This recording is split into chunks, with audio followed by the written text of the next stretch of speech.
Not practicing. Jason Pierre-Paul with a shoulder and Jaden Mickens with a hip. They'll be day to day. We'll see how it goes. But really, I'm pleased with the practice. This is our first short week. You know, it's the first regular week of the season. We're going to have 3 days to get ready, and it's totally different. We'll be on that plane before we know it. So, got a good start to the week. Was you Antonio Brown on the shoulder list? What are your concerns there? And you've got obviously depth at that position. Yeah. Kevin and AB both are on the COVID list, and we're with AB as far as we got plenty of good guys that are proven track records at that position, and you know Kevin will be missed as far as special teams, but we got some young guys ready to roll. And to be clear, he still has a chance if he were to be negative. Yes, if they asymptomatic and pop 2 negatives, we're good. Do you allow for that, or do you go into planning for this week thinking you don't have either of them? That'd be a gravy. That'd be gravy. You know. Yeah. You had mentioned on Monday that you had some guys in the tube getting MRIs. How did those come out? Did you have any problems there? Nope, they're all good. They're the only 2 guys that are hurt. The other 2. Hey, how do you factor in the travel this week? Will it be an effect one way or another? Yeah, we'll do our normal, do everything here, travel late, get there, grab a snack, go to bed. Nicely, because the game, it shouldn't affect our time because the game is 1 o'clock our time, and it should be 4 o'clock our time, ready to roll, and plenty of rest and ready to go. So yeah, as far as we come in late now, so nobody leaves the hotels anyway. So. Coach, you finished time in the Dome over a year with fans. How's that going to affect communication? Yeah, I can't wait to see the stadium. We do crowd noise all the time, so it's all on the offense, and we're very, very capable of handling the noise. That won't be an excuse whatsoever.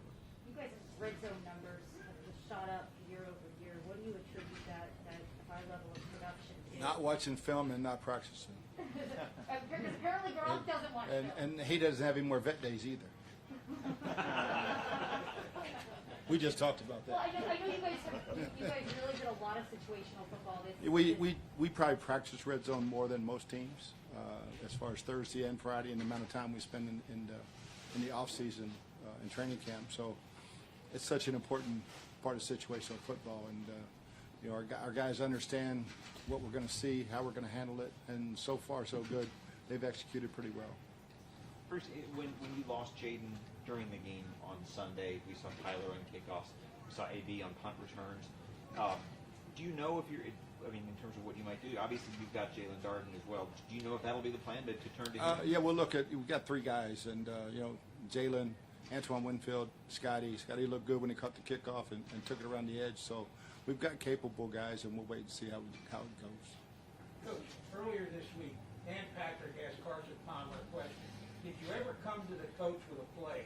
He said, never, not my job. My job is execute. Then he said, Bruce Arians would have thrown me out of the office so fast it would have turned my head. Was that the case? No, with Carson, we had a great relationship, and you know, back then I was running the meetings and everything, so it was a little bit different, our relationship than this one. But he came in wanting to know what we did, and he had some ideas, and we talked him out of it. Bruce, the Rams, you know, I wouldn't say they gave up on their young quarterback, but they traded him, right? And they brought in an experienced guy, not as old as Tom, but a guy that obviously has a lot of football behind him. And how much sort of experiences, right? How much higher of a level is it when you have a guy like that under center with that group of receivers and that head coach? Yeah, I think so much of it is the IQ of the guy you get. And, you know, and Matt's got a high IQ, and he can spit the football out like he's got so much experience versus every coverage. Now, what did we call it? What do you call it? Yeah. That's you get through that pretty quickly. Yeah. And so yeah, I think he's one of the few guys I've always said in the past I like going out and watch warm up because he's got such a tremendous arm, and I have a ton of respect for him. Bruce, looking back at the last 2 Rams games, obviously the quarterbacks have changed on both sides, but there's 208 pass attempts in those 2 games between the 2 sides. It seems like both offenses want balance, but also have a lot of success throwing the ball. Is that likely to be the case again Sunday? Yeah, it all depends on stopping the run. You know, I think both teams like running it too, and so it's a matter of getting. For us, we have to get the run established on the road, especially, and stay out of that one-dimensional football. Hopefully, defensively, we can do just the opposite. Get them in a one-dimensional game and get after them.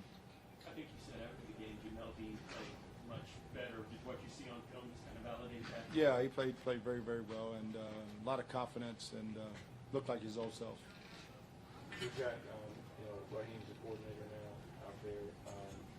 Are they moving Ramsey? I mean, he's such a great player. Is he doing good things with him? He's playing just about everywhere. Plays Sam, nickel, safety, corner. He's a tremendous player, and blitzing him. So yeah, we got to find where number 5 is. That's for sure. I would be surprised if it wasn't really around number 13 a lot. We always talk about building the offense around the quarterback and catering to what they do best. How is this offense that you're going up against transformed with Matt Stafford? Probably pushing the ball down the field a little bit more. The rest of it looks just like Sean's offense, but there's some balls that go way down the field, and with his arm off the play action passes that you have to be ready for. Coach, so far this season, are the Rams the most complete team you've seen on both sides of the ball? I would say so far, and they don't have a glaring weakness anywhere. Kicking game's excellent, offense, defense. So for us, it's the travel, it's the short week, and getting used to a regular season week, and a heck of a challenge. Coach, listen to your halftime interview. You were fired up and angry about your team's performance. Would you have been that way last year too, or do you just feel like the fact that you've got those Super Bowl banners flying, like there are expectations of your team? Yeah, there's a level of play I want to see, and there's a level of play I will not accept. And it was not a very good first half, even though we had 21 points. Anything else? Thank you, Coach. Thanks, Thanks, guys. You bet.